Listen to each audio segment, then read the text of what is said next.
11월 30일 월요일 하나님께서 주시는 말씀은 다니엘 6장 15절부터 28절까지입니다. 봉독을 합니다. 그 무리들이 또 모여 왕에게로 나와서 왕께 말하되 왕이여 메대와 바사의 규례를 아시거니와 왕께서 세우신 금령과 법도는 고치지 못할 것이니이다 하니 이에 왕이 명령하매 다니엘을 끌어다가 사자굴에 던져 넣는지라. 왕이 다니엘에게 이르되 내가 항상 섬기는 너의 하나님이 너를 구원하시리라 하니라. 이에 돌을 굴려다가 불 어기를 막음에 왕이 그의 도장과 귀족들의 도장으로 봉하였으니 이는 다니엘에 대한 조치를 고치지 못하게 하려 함이었더라. 왕이 궁에 돌아가서는 밤이 새도록 금식하고 그 앞에 오락을 그치고 잠자기를 마다하니라. 이튿날에 왕이 새벽에 일어나 급히 사자굴로 가서 다니엘이 든 굴에 가까이 이르러서 슬피 소리질러 다니엘에게 묻되 살아계시는 하나님의 종 다니엘아, 내가 항상 섬기는 내 하나님이 사자들에게서 능히 너를 구원하셨느냐 하니라. 다니엘이 왕에게 아뢰되 왕이여 원하건대 왕은 만수무강하옵소서. 나의 하나님이 이미 그의 천사를 보내어 사자들의 입을 봉하셨으므로 사자들이 나를 상해하지 못하였사오니 이는 나의 무죄함이 그 앞에 명백함이오며 또 왕이여 나는 왕에게도 해를 끼치지 아니하였나이다 하니라. 왕이 심히 기뻐서 명하여 다니엘을 굴에서 올리라 하매 그들이 다니엘을 굴에서 올린즉 그의 몸이 조금도 상하지 아니하였으니 이는 그가 자기의 하나님을 믿음이었더라. 왕이 말하여 다니엘을 참수한 사람들을 끌어오게 하고 그들을 그들의 처자들과 함께 사자굴에 던져 넣게 하였더니 그들이 굴 바닥에 닿기도 전에 사자들이 곧 그들을 옮겨서 그 뼈까지도 부서뜨렸더라. 이에 다리오 왕이 온 땅에 있는 모든 백성과 나라들과 언어가 다른 모든 사람들에게 조서를 내려 이르되 원하건대 너희에게 큰 평강이 있을지어다. 내가 이제 조서를 내리노라. 내 나라 관할 아래에 있는 사람들은 다 다니엘의 하나님 앞에서 떨며 두려워할지니 그는 살아계시는 하나님이시요 영원히 변하지 않으실 이시며 그의 나라는 멸망하지 아니할 것이요 그의 권세는 무궁할 것이며 그는 구원도 하시며 건져내기도 하시며 하늘에서든지 땅에서든지 이적과 기사를 행하시는 이로서 다니엘을 구원하여 사자의 입에서 벗어나게 하셨음이라 하였더라. 이 다니엘이 다리오 왕의 시대와 바사 사람 고레스 왕의 시대에 형통하였더라. 아멘. 바사 제국의 다리오 왕이 이 다니엘을 깊게 신뢰하지 않았습니까? 그러자 시기 질투를 하는 고관들이 어떻게 하면 다니엘을 고발할까? 어떻게 하면 다니엘을 죽일 수 있을까? 이 궁리하던 중에 그들이 법령을 하나 만듭니다. 그게 뭡니까? 왕 외에 다른 신이나 사람에게 기도를 하는 그것을 금해야 된다. 그런 사람들은 그 붙잡히면 사자굴에 넣는 걸로 법령을 아예 만들어 버렸어요. 더욱이 그 법령은 그 누구도 고칠 수 없도록 왕이라도 번복할 수 없도록 만들어 버렸어요. 이러한 사실을 누구보다도 잘 알고 있는 사람이 바로 다니엘 아니겠습니까? 왕 밑에서 고위 관리로 있었으니 말이죠. 그럼에도 불구하고 이 다니엘은 예루살렘을 향하여 창을 열고 하루에 3번 하나님께 기도하는 것을 중단하지 않았습니다. 하나님께 기도하면 그 사자굴에 던져진다는 것 잘 알고 있으면서도 그렇게 한 거예요. 그러자 시기 질투를 하며 호시탐탐 이 다니엘을 고발하기 위하여서 노리고 하던 자들이 드디어 이 건수를 잡은 것이요. 다니엘을 고발할 거리를 잡은 거야. 다니엘을 사자굴에 던져 죽게 만들 수 있는 기회를 얻게 된 것이죠. 그래서 고발합니다. 그러니 이 다리오 왕이 근심에 빠졌어요. 사랑하는 다니엘을 사자굴에 던져야 되니 말입니다. 법을 어겼으니 또 친히 이 왕이 만든 법이니 어찌합니까? 그래서 다니엘을 사자굴에 던지는 것입니다. 자, 왕이 명령을 내리죠. 뭐라 그래요? 다니엘을 끌어다가 사자굴에 던져 넣어라. 이 명령을 내려요. 그러면서 동시에 왕이 이렇게 외칩니다. 다니엘아, 내가 항상 섬기는 너의 하나님이 너를 구원하시리라. 이렇게 외치죠. 이제 그 다니엘을 사자굴에 넣고 돌로 그 굴 입구를 막았어요. 그리고 나서 이 괴로움에 시달리고 있는 이 왕은 어찌했답니까? 다리오 왕이 밤새 금식을 했다. 그리고 오락을 그쳤다. 밤에 잠을 들지를 못했다. 그만큼 괴로웠다는 거예요. 그만큼 이 사랑하는 다니엘, 신뢰하는 이 다니엘을 사자굴에 던져 넣었으니 얼마나 괴로웠겠습니까? 그러자 밤새 잠을 못 잔 이 다리오 왕이 아침 다음날 새벽에 이 사자굴 앞으로 갑니다. 그리고 사자굴을 향하여서 크게 외칩니다. 자, 20절 읽어보죠. 20절 시작. 다니엘이 든 굴에 가까이 이르러서 슬피 소리질러 다니엘에게 묻되 뭐라 그래요? 살아계시는 하나님의 종 다니엘아, 내가 항상 섬기는 내 하나님이 사자들에게서 능히 너를 구원하셨느냐? 이렇게 소리칩니다. 그런데 이 사자굴에서 다니엘이 소리치는 거예요. 대답하는 거예요. 그 죽어 있어야 될 다 뜯겨서 죽어 있을 이 다니엘이 말이죠. 소리를 칩니다. 21절 읽어보세요. 21절 시작. 다니엘이 왕에게 이르되 왕이여 원하건대 왕은 만수무강하옵소서. 이때 다리오 왕이 얼마나 놀랐을까요?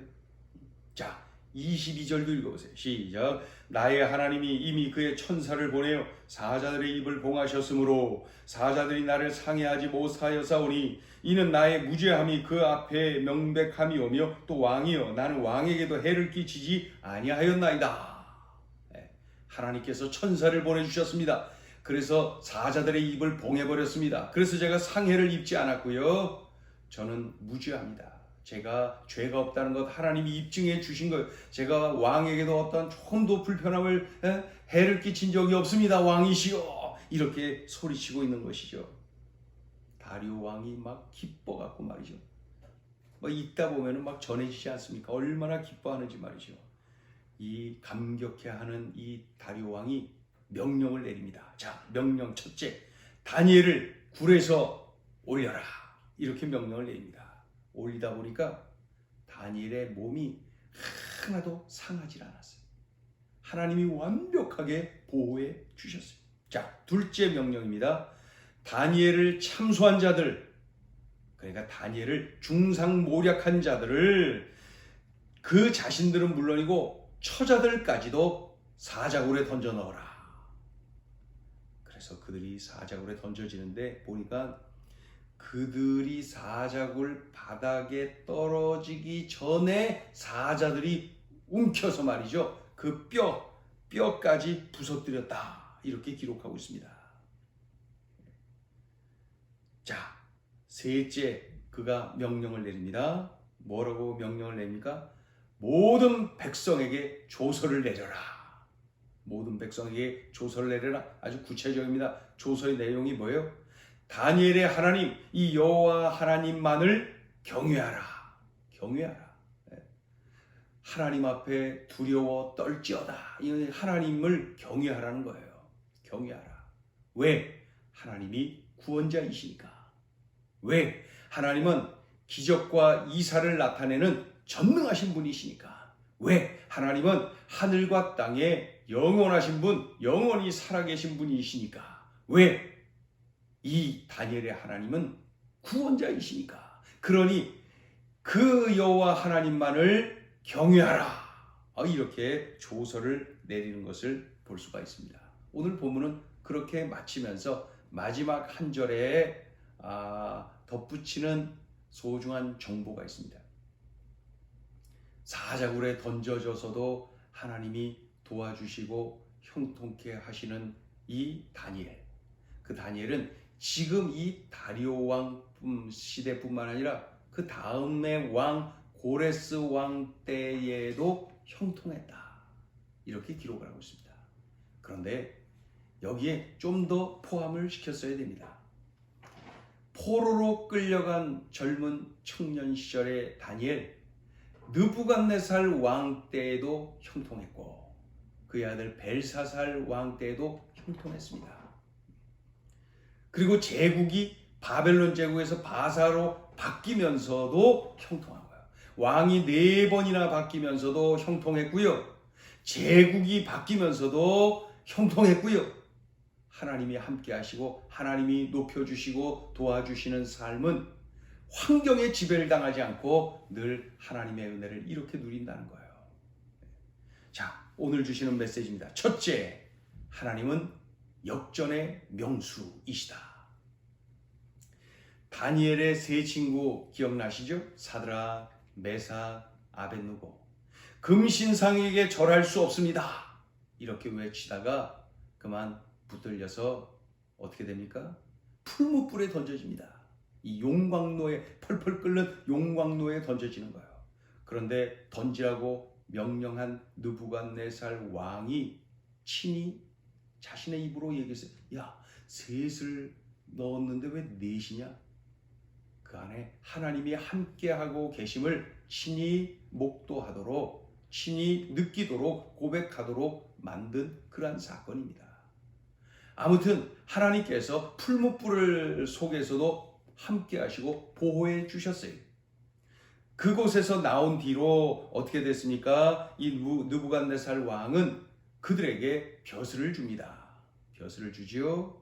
다니엘을 통하여서 벼슬을 줍니다. 또 그들을 그렇게 보호해 주신 하나님, 그 하나님을 찬양하는 모습을 볼 수가 있지요. 여기서 알 수 있는 게 뭡니까? 역전이에요. 역전. 그 불구덩이에서 죽어야 되는 것 아닙니까? 그런데 살았어요. 뿐만 아니라 그들을 통하여서 그 바벨론의 왕이 하나님을 찬양하는 그런 놀라운 일이 일어나죠. 이 역전 아닙니까? 역전. 엄청난 역전. 또 오늘 본문을 보니 다니엘이 사자굴에 던져졌어요. 사자굴에 던져졌어요. 그러나 다음 날까지 하나님이 천사들을 통하여 사자들의 입을 봉하셨고 보호해 주셨어요. 자, 그래서 다니엘은 살아나옵니다. 그리고 그를 참소하던 자들이 오히려 들어가서 그곳에서 죽어요. 뿐만 아니라 그 왕이, 바사의 왕이 다니엘의 하나님만을 경외하라. 다니엘의 하나님이 구원자다. 전능하신 분이시다. 영원하신 분이시다. 살아계신 분이시다. 이렇게 외치면서 그 여호와 하나님만을 경외하라고 선포하지 않습니까? 대역전 아닙니까? 분명하죠? 하나님은 역전의 명수. 이거 다 하나님이 하셨거든요. 하나님은 역전의 명수. 그러니 우리들은 사자굴, 풀무불 이러한 절체절명의 그 위기 속에서도 품어야 될 그러한 마음이 뭐예요? 기대감.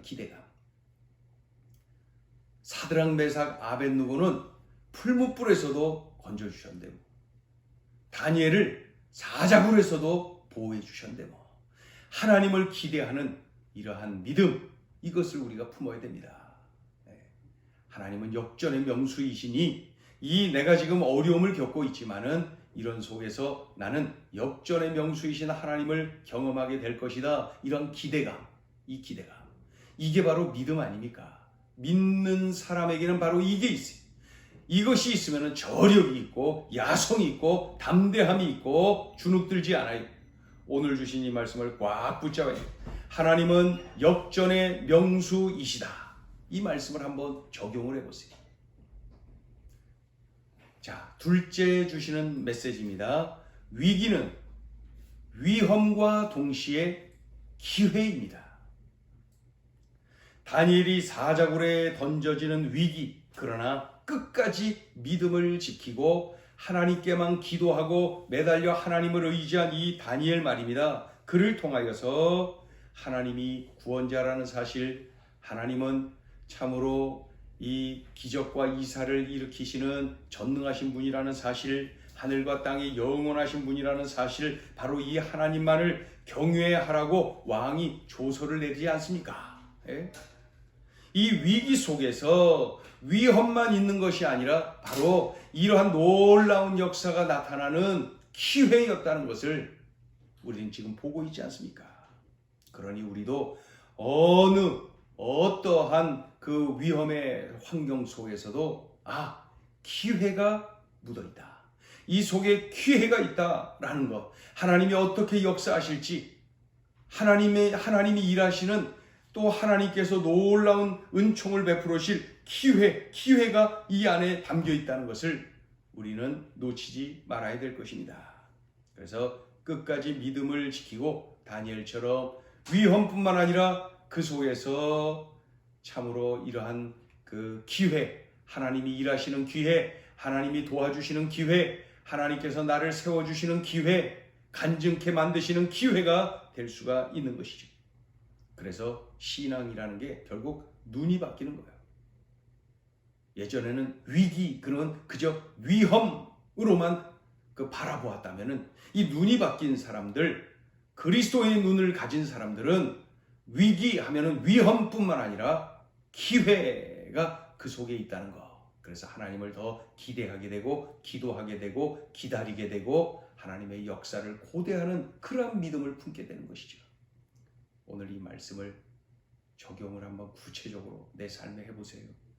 지금 위험에 빠져 있는 분, 고난 속에, 어려움 속에, 위기 속에 있는 분 있습니까? 역전에 하나님을 기대하고요. 또 그 위험뿐만 아니라 기회, 하나님이 어떻게 역사하신지, 정말 기회라는 것 우리들이 놓치지 말아야 될 것입니다. 기도하겠습니다. 하나님 아버지, 나의 아버지 하나님은 역전의 명수이심을 일러주셔서 참 감사합니다.